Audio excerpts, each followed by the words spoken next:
Boa tarde a todos. Eu sou Michele, trabalhadora do Grêmio Espírita Perseverança e Caridade. Estamos aqui mais um domingo para darmos continuidade ao nosso estudo do Evangelho, que ocorre de forma sequenciada. Já estamos no capítulo 23, Estranha Moral. Mas antes de iniciarmos nossos estudos dessa tarde, como sempre fazemos em todas as nossas atividades doutrinárias, vamos fazer uma oração. Vamos fechar os olhos, quem assim o desejar, sintonizando com o Mestre Jesus e com a espiritualidade maior, que tão amorosamente coordena os trabalhos dessa tarde. Vamos pedir que nos intuam, que nos orientem, que possamos trazer esclarecimento, consolo, para todos aqueles que aqui reunidos neste momento ou mais adiante possam estar nos escutando, que assim seja. Nós vamos hoje dar continuidade, vamos encerrar o capítulo 23, o capítulo Estranha Moral.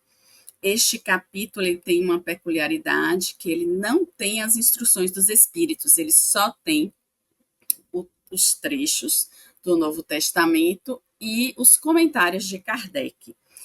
E já antes, nos primeiros itens, Kardec faz algumas ressalvas que eu acho bem interessante a gente trazer aqui, porque tem a ver com o que a gente vai discutir hoje.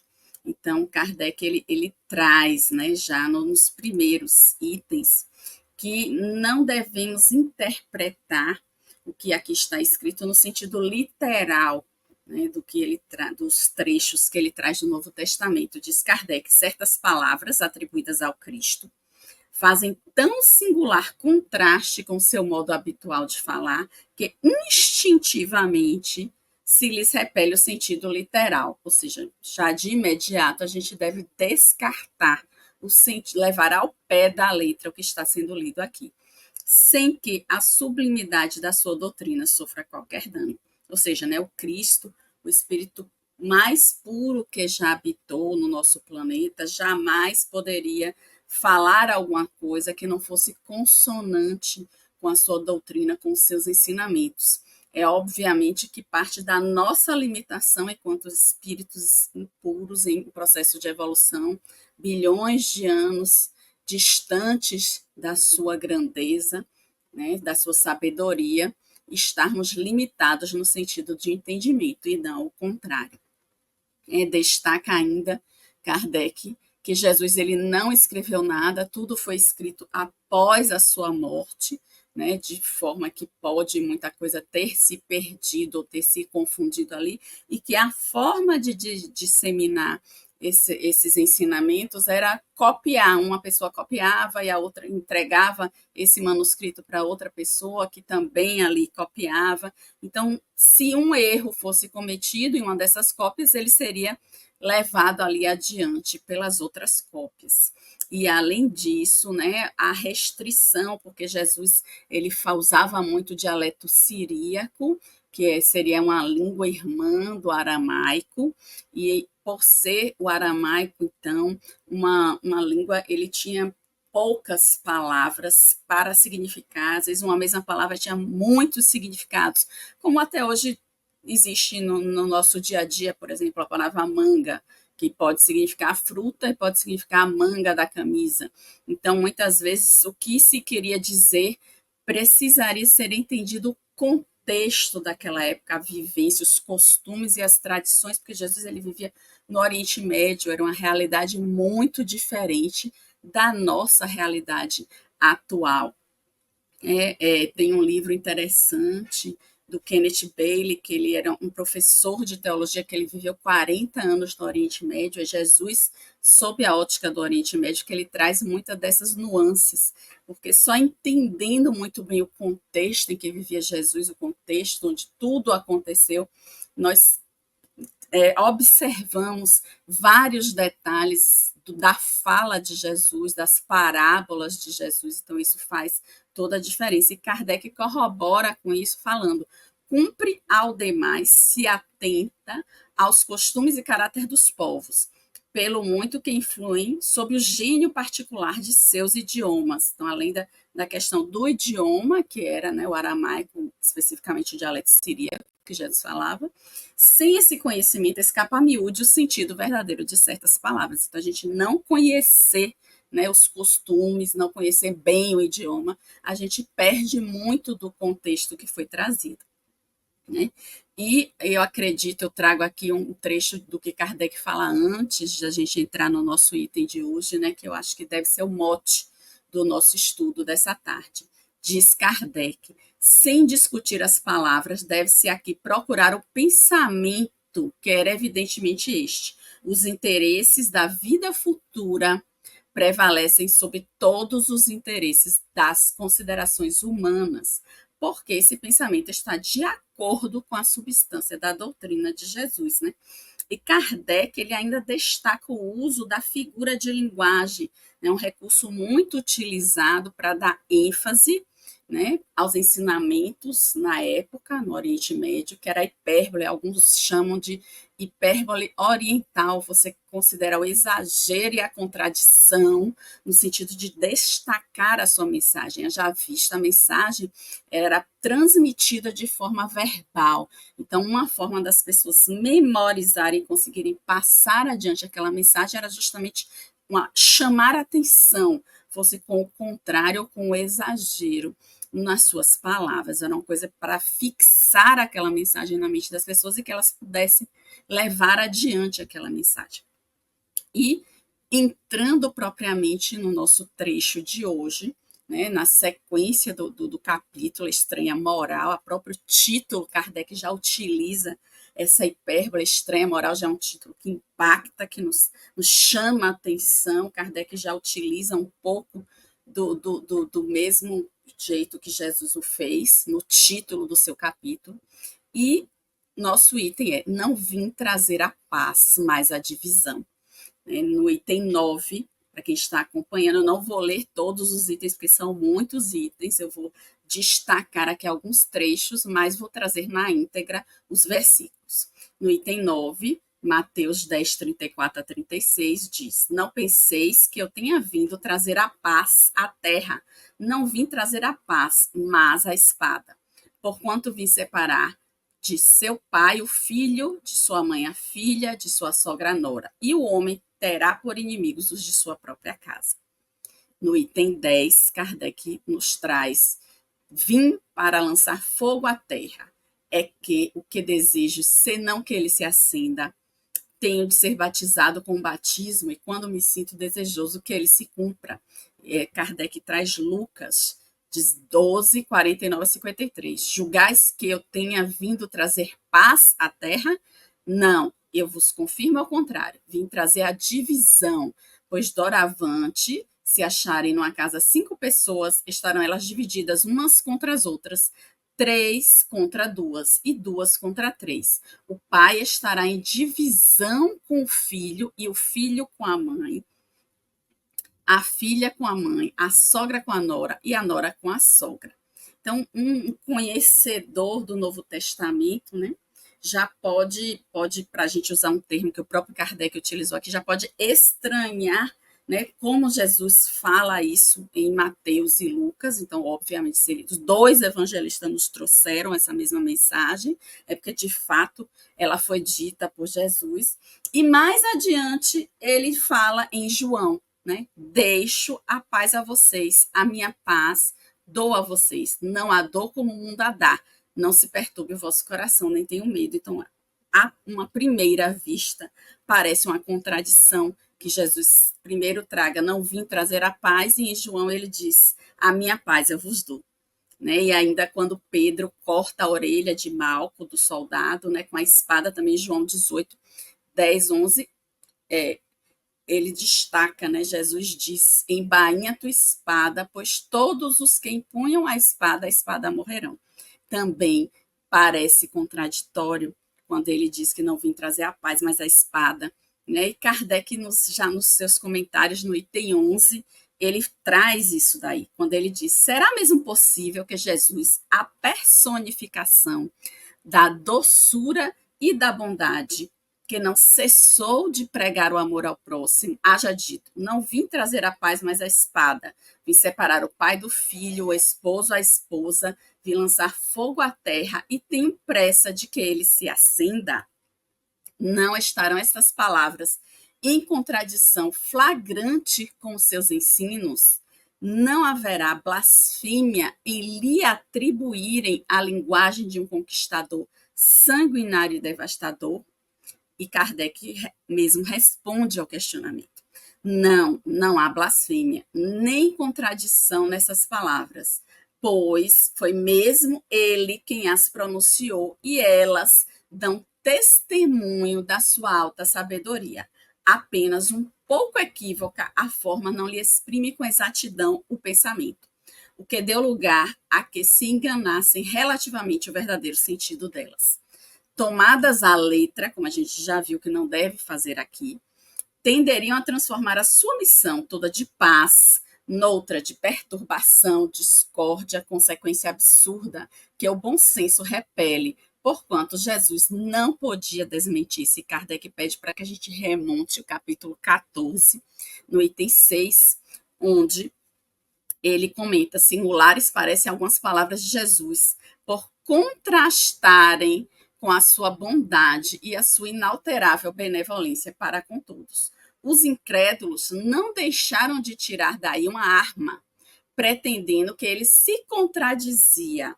Fato, porém, irrecusável é que sua doutrina tem por base principal, por pedra angular, a lei de amor e caridade.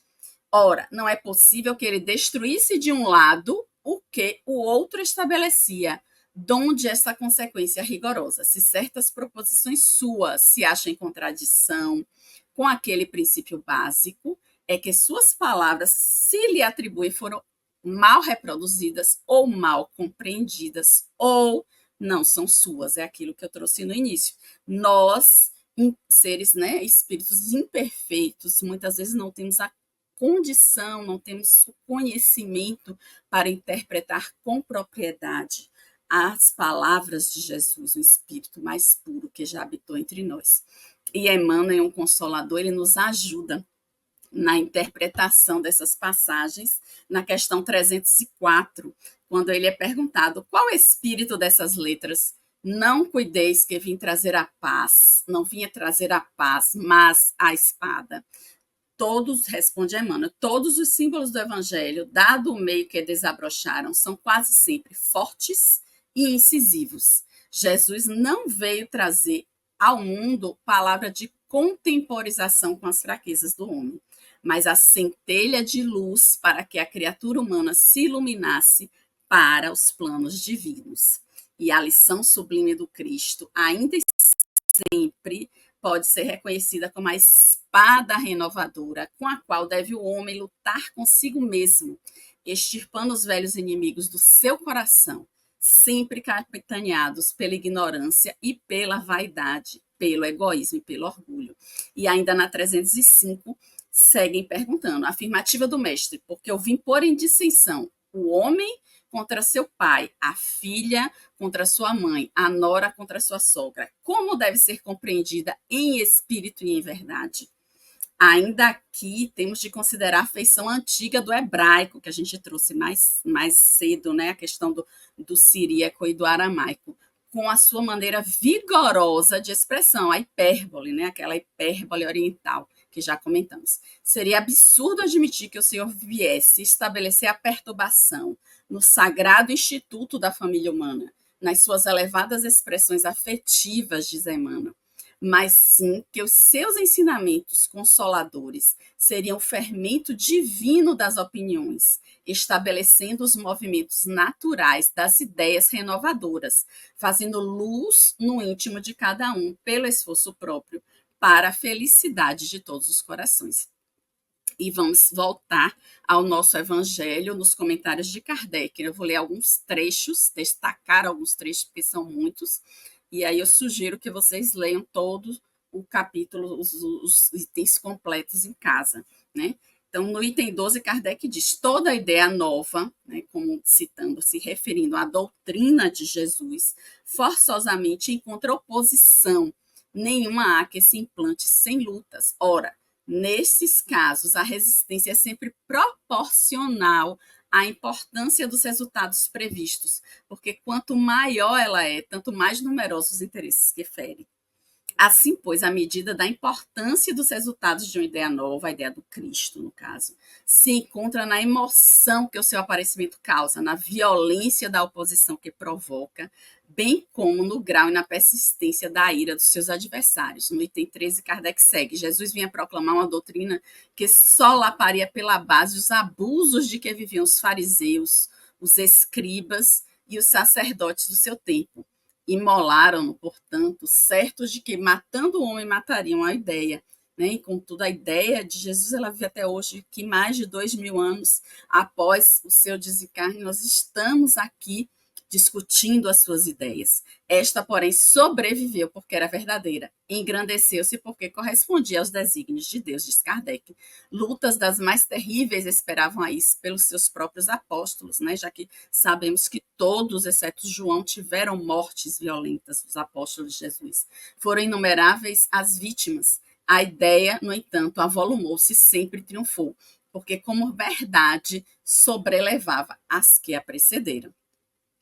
E no item 15, Kardec segue, né? Infelizmente, os adeptos da nova doutrina não se entenderam quanto à interpretação das palavras do mestre, veladas as mais das vezes pela alegoria e pelas figuras de linguagem, né? As metáforas e as hipérboles que muitas vezes Jesus trazia, né? Como já destacamos aqui.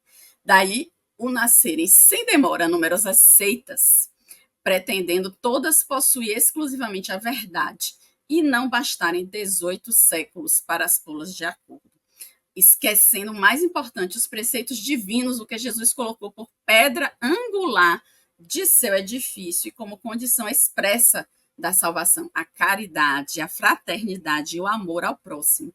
Aquelas seitas lançaram anátema umas sobre as outras e umas contra as outras se atiraram, né, as dissensões, as brigas entre os próprios membros da família, como foi trazido aqui no início, as mais fortes esmagando as mais fracas, afogando-as em sangue, aniquilando as torturas nas chamas da fogueira, como bem vimos na Inquisição e a Idade das Trevas, que tão bem conhecemos. Jesus já previa tudo isso, e por isso trouxe essa questão da divisão, né, das brigas.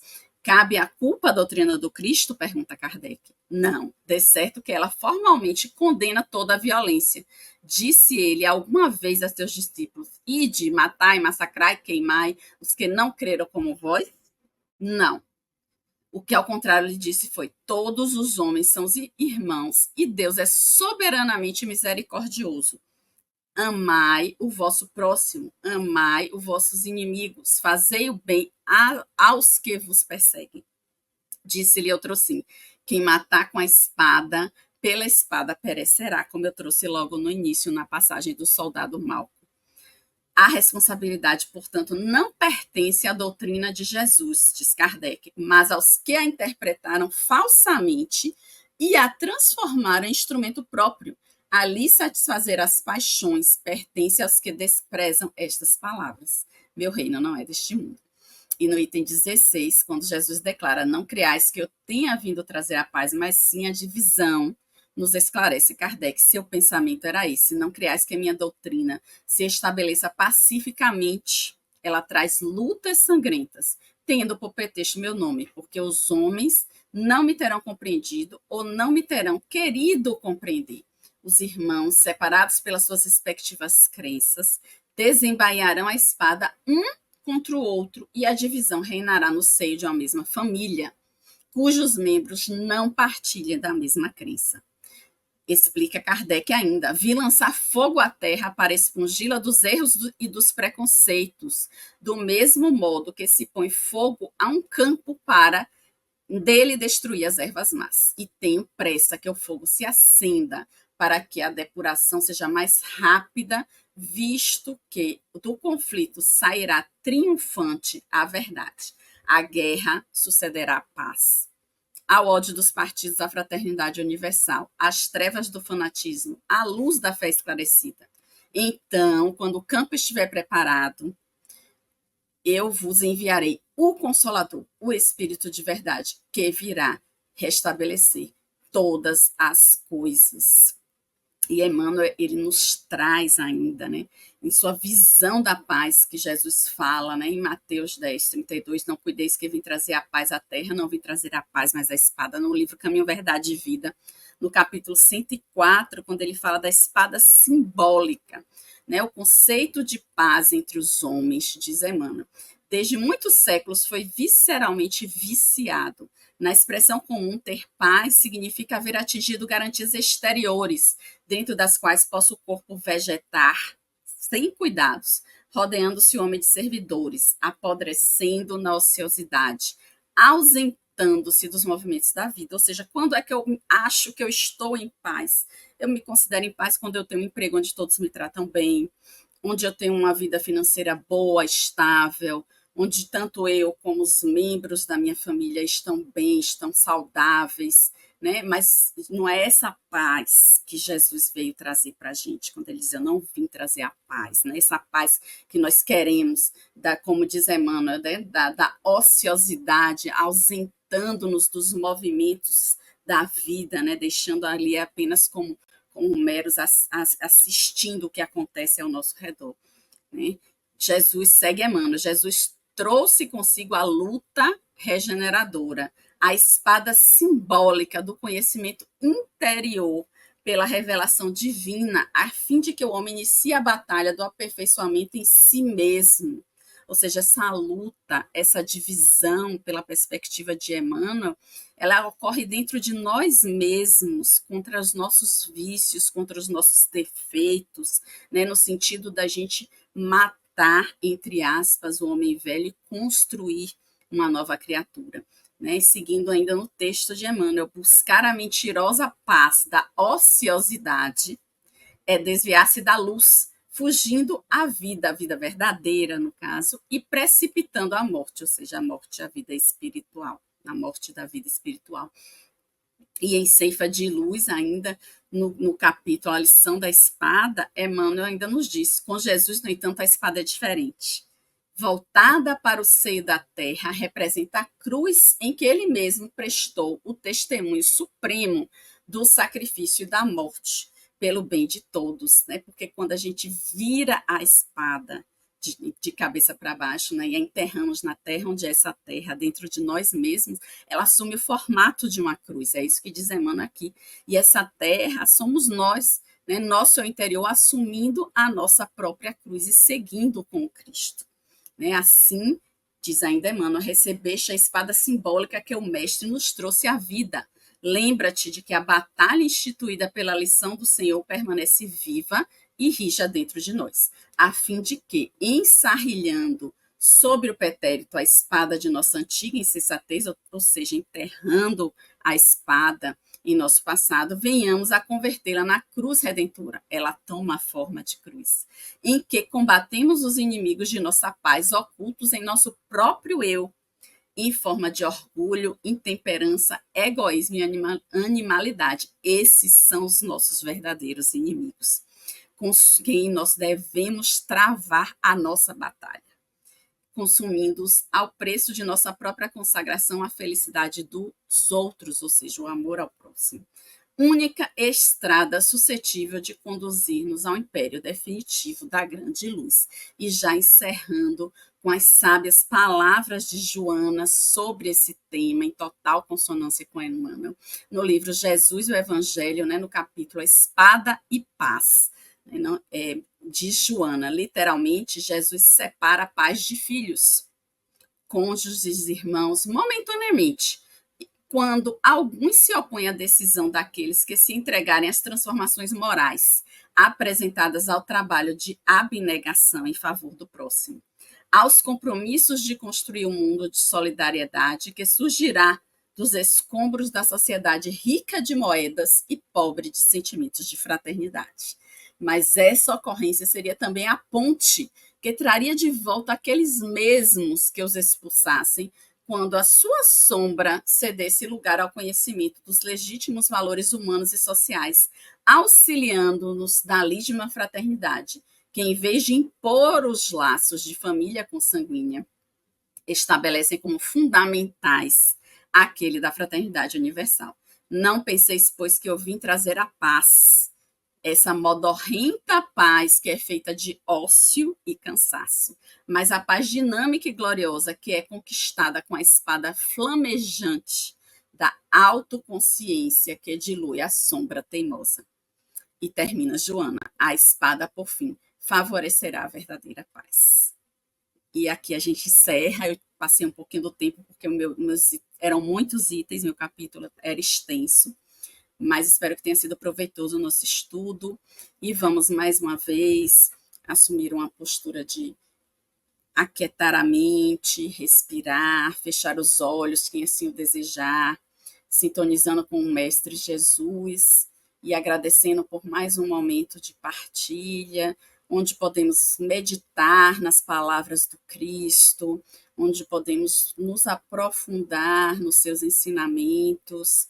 Vamos aproveitar esse momento para fazer uma vibração por todos os trabalhadores do GPEC, todos que estejam nesse momento ou mais adiante nos escutando, todos os nossos coordenadores, dirigentes do nosso Grêmio Espírita Perseverança e Caridade. Vamos também vibrar pelos nossos familiares, por nossos amigos, pelas pessoas que convivem conosco, pelos moradores da nossa cidade, do nosso país, do nosso planeta, e que possamos todos ter uma semana produtiva, uma semana abençoada, e que possamos estar aqui no próximo domingo, dando continuidade a esse trabalho. Que assim seja. Muita paz.